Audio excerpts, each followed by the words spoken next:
এক সাধু বাবা হার্ট ফেল করেছে, বাইপাস করতে হবে, হসপিটালে ভর্তি হয়েছে এবং সেখানে তার অপারেশনও হয়েছে, অপারেশনও সাকসেস হয়েছে। তো ডাক্তাররা এসে তাকে বিল ধরিয়েছে, লম্বা চওড়া বিল হয়েছে অনেক অঙ্কে। তো সাধু বাবা সেটা দেখে কেঁদে ফেলে।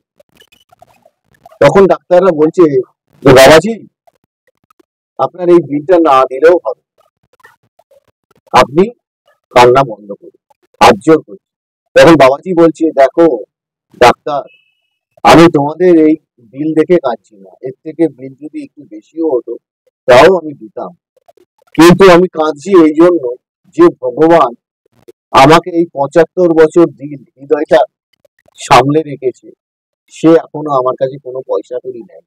আর তোমরা 4 ঘন্টা অপারেশন করেছো, তার জন্য যে বিল করেছো সেটার জন্যই আমি কাঁদছি।